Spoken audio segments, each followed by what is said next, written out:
Hello, everybody. Good afternoon. Sean Edwards here with Tool House, and it is Tuesday, so it is time for our Tuesday Tool House tool. And today, what I would really like to explore with all of you is enabling versus empowering. So we all know the word empowerment and how important that is. And I think we would all agree that we want to empower our children. We want to empower the people that work for us, that work with us, our spouses, our friends. Empowering people allows them to feel capable and want to be in the world and joyfully explore. And in Montessori, we start that whole adventure with fostering independence. People who are independent feel capable. And when you feel capable, the world is a joyful, fun place to explore. It's a place of abundance, not scarcity. All right. So I want to talk a little bit about empowerment because sometimes we empower people and sometimes we enable them. And when you think of the word enabling, you're probably thinking of rescuing. I'm doing something for somebody. I'm taking away their responsibility and I'm robbing them of the opportunity to actually move into solution oriented problem solving on their own, helping them develop that internal locus of control, self management, self regulation. But there's more to it, enabling than just rescuing.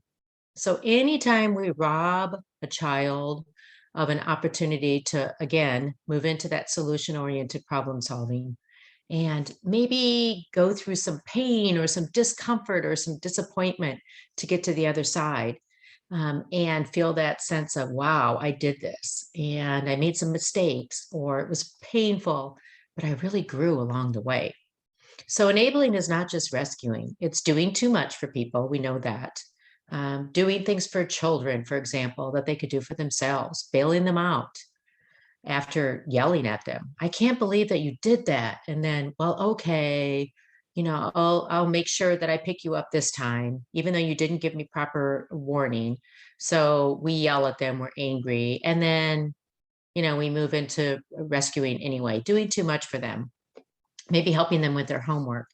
Um, maybe doing some of their homework for them, uh, giving them the opportunity to manipulate, and you're also giving them the message that they're not capable. All right. So if you're stepping in to help and do for them, what message are you sending? That is a form of enabling, giving them too much, buying everything they want, cell phones, cars, insurance, CDs, junk food. I can't believe you didn't do your homework after I bought you that car and that cell phone, as if you're setting them up for some sort of situation where you're always going to be good in their eyes and that you've paid for these things. So now you're going to make them feel guilty if they do anything wrong, giving them too much. It's really empowering to acknowledge and affirm when a child says, I want something, I really want this car, I really want this CD, or I really want this um, new cell phone. You say, I understand. I think those things are really cool too. And I can totally understand why you would want that. Let's think about ways that you can raise some money um, to purchase that. Or let's think about some ways that we can share in the financial contribution of that. Or let's figure out a timeline for how you think that you might be able to actually purchase something like that. So yes, giving them too much is also taking away their ability to kind of self-develop and self-manage and self-regulate. Bribing and rewarding. Okay. Oh, I'll give you $100 for every A you get on your report card. So you're making it not about the learning process, but about the outcome. And oftentimes the process is more important than the outcome. So if your child is struggling in a classroom and, they're really on track to get a B or a C in that classroom, but now they're cheating and they're looking at somebody else's answers, or they're doing things that also are giving them the message that they're not enough. You're not good enough if you don't really understand this. And now I'm going to have to cheat, to be able to get that A so that I can get that $100. Bribing and rewarding and is again taking away their ability to authentically develop. And nobody's perfect. And these are my strengths and these are my challenges. And these are the things that I'm doing to overcome my challenges. And these are the things that I'm doing to really hone in and celebrate my strengths. Overprotecting.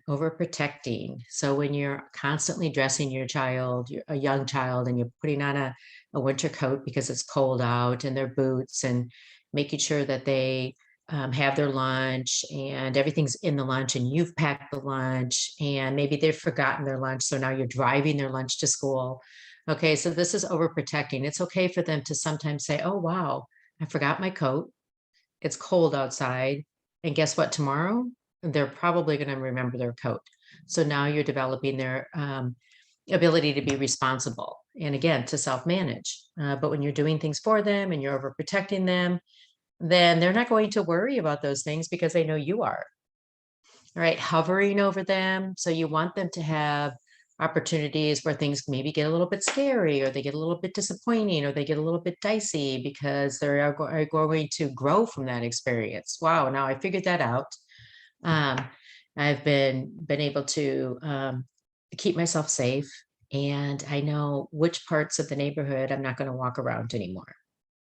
All right. And lying for them. So making excuses for them and lying for them. Oh my goodness.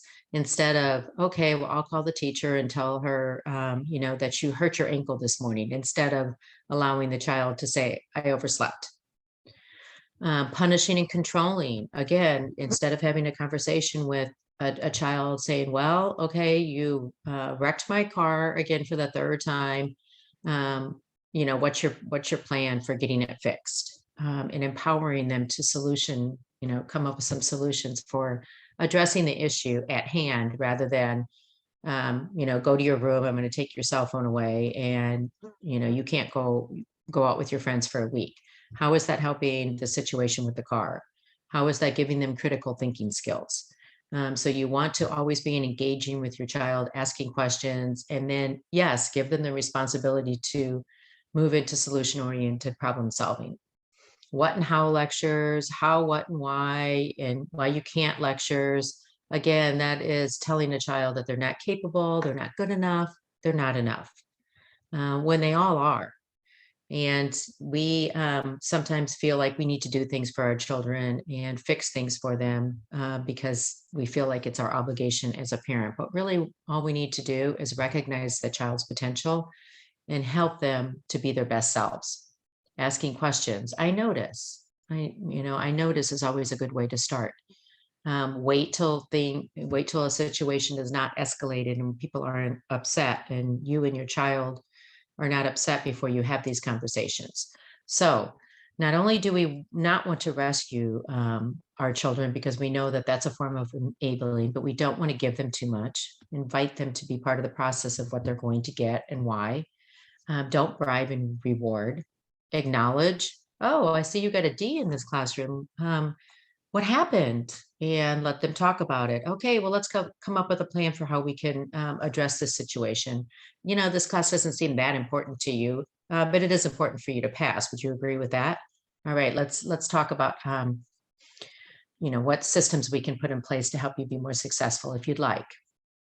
We don't want to overprotect. We don't want to hover. Definitely don't lie for them.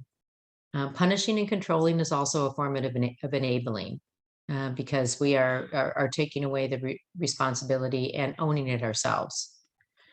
All right, so I hope that this helps. You can always reach me at Shawn Edwards at Toolhouse, TOOLHOWS.com, 713-824-0530.